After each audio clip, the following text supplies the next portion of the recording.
चार तरह की बुद्धि है। Earthly wisdom, intellectual wisdom, devilish wisdom, heavenly wisdom. एक बुद्धि है जो इस धरती की है, एक बुद्धि है जो इंटेलेक्चुअली आप पढ़ के हासिल करते हैं।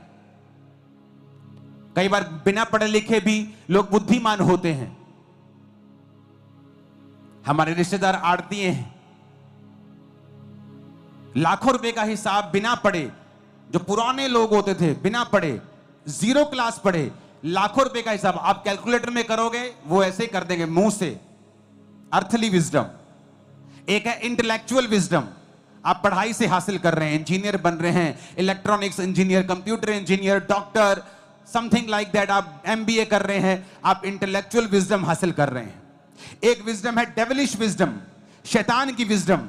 डैनियल की चुगली करने वाले लोग जो जाके राजा को बोलते, डैनियल हमने कहा था ना तेरे अलावा जो कोई प्रार्थना करेगा किसी और परमेश्वर को वो शेरों की मान में डाल दिया जाए। देख डैनियल प्रार्थना कर रहा है किसी और परमेश्वर से। उन्हें मालूम था कि डैनियल ऐसा प्रार्थना करने से प्रभु के सामने नहीं रुकेगा। ये थी डेविलिश विजडम, शैतानी बुद्धि, किसी को नाश करने के लिए, किसी की चुगली करने के लिए, किसी को डाउन करने के लिए, किसी को बदनाम करने के लिए यूज करना, डेविलिश विजडम। एक है हेवनली विजडम, ईश्वरीय बुद्धि। कई बार आप अर्थली बुद्धि लगाते हो, जान है तो जहान है, आज विरोध हो रहा है चलो चुप कर जाते हैं, आज विरोध हो रहा है चलो शांत होकर बैठ जाते हैं। ठीक है पाजी मैं नहीं मानता, ये सुनू, अंदरों तो मान लांगे, ये सुनू 6 महीने बाद फिर चर्च चल जाएंगे। ये इंसानी बुद्धि है। और एक बुद्धि होती है हेवनली बुद्धि, ईश्वरीय बुद्धि, जो डैनियल के पास थी।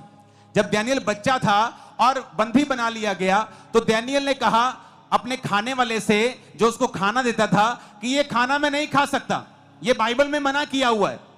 उसको मालूम था कि ये खाना पड़ेगा, फिर राजा ने उसका मेन्यू निर्धारित किया था अपने खान सामे को कि ये खाना तू इन बच्चों को दिया करेगा, इनको बड़ा करेगा, शिक्षा देगा और फिर मेरे राज्य में तू इनको मंत्री बनने के लिए मेरे सामने पेश करेगा। लेकिन डैनियल अर्थली विजडम से नहीं चला कि ठीक है आज चुपचाप बात मानते हैं, ऐसा ना हो मौत की सजा राजा दे दे या राजा मुझे कहीं और दुखी कर दे, जेल में डाल दे। उसने हेवनली बुद्धि का इस्तेमाल करके कहा कि मैं ये खाना नहीं खाऊंगा, तुम मुझे जेल में दे दे, मुझे मौत दे दे, लेकिन मैं बाइबल को तोड़ूंगा नहीं। तो ये हेवनली बुद्धि का इसने इस्तेमाल किया और परमेश्वर ने उसी डैनियल को उस राज्य में राजा के बाद सबसे ऊंचा पद दिया जो परमेश्वर आपको देना चाहता है। सबसे ऊंचे पद के ऊपर वो आपको रखना चाहता है। अब आज वो राजा जीसस क्राइस्ट है हमारे लिए। आज सबसे ऊपर हमारी लाइफ में यीशु मसीह होगा और उसके बाद हम होंगे। हालेलुया। लेकिन आज जो बिलीवर है वो अर्थली विजडम को यूज करना चाहता है, शारीरिक बुद्धि को इस्तेमाल करना चाहता है। वो नहीं चाहता कि मैं हेवनली बुद्धि को यूज करूं, क्योंकि जब आप हेवनली बुद्धि को, ईश्वरीय बुद्धि को इस्तेमाल करते हैं तब आपको स्टैंड लेना पड़ता है, फाइट करनी पड़ती है, जो पांडा लाइक बिलीवर नहीं करते, क्योंकि उनको बांस खाना है 14 घंटे, तो बांस बहुतायत में मिलता है तो उन्हें फाइट करने की कोई भी जरूरत नहीं। लेकिन बांस के अंदर एनर्जी नहीं है, बांस आपके टाइम को वेस्ट कर रहा है, बांस आपके अंदर वो न्यूट्रिशन नहीं दे रहा जो न्यूट्रिशन आपको चाहिए।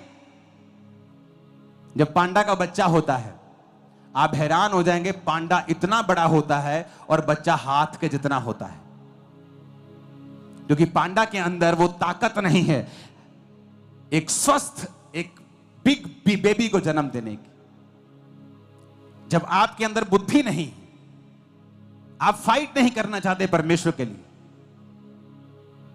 आपने अपने आप को समर्पण कर दिया, आप फोन फेसबुक नहीं छोड़ पा रहे तो आपने उसे लाइफ का हिस्सा बना दिया। आप नहीं छोड़ पा रहे और स्क्रॉल के बाद स्क्रॉल के बाद स्क्रॉल 8 बजे शुरू होता है और स्क्रॉल कब 11 बज जाते मालूम नहीं होता। आपने समर्पण कर दिया है व्यभिचार के आगे। आपको मालूम है आपकी मैरिज के ऊपर अटैक हो रहे हैं, आपकी लाइफ के ऊपर अटैक हो रहे हैं, फिर भी आप व्यभिचार में गिरना छोड़ते ही नहीं हैं और प्रभु के सामने बोलते प्रभु मेरी मुसीबतों को कब दूर करेगा। क्या मूर्खताई है ये। हजारों बिलीवर्स को मैं जानता हूं जो ऑफिस में आकर रोते हैं प्रभु मेरी मुसीबत को कब दूर करेगा, और अगर लाइफ की स्टोरी सुनो हर 6-6 महीने बाद एक नया बॉयफ्रेंड नई गर्लफ्रेंड होती। You are a panda like believer. दिखने में क्यूट हो, दिखने में बड़े हो, लेकिन खोखले हो, वेस्ट कर रहे हो समय को, क्योंकि मूर्ख हो। प्रभु तुम्हें बुद्धिमान नहीं बनाना चाहते, तुम बनना नहीं चाहते। वो तुम्हें मीट नहीं दे सकता, क्योंकि उसके बाद तुम फ्री हो जाओगे और उसके बाद घूमोगे, अपना नुकसान करोगे और दूसरों का करोगे और अपने परिवार का करोगे। तुम फाइट नहीं करना चाहते, तुम नहीं फाइट करना चाहते उस व्यभिचार से, तुम नहीं फाइट करना चाहते उस चोरी की आत्मा से, तुम नहीं फाइट करना चाहते उस पाप से, आंखों की गंदगी से, उस नशे से। तुमने उस नशे के आगे समर्पण कर दिया है, क्योंकि तुम एक पांडा लाइक बिलीवर हो।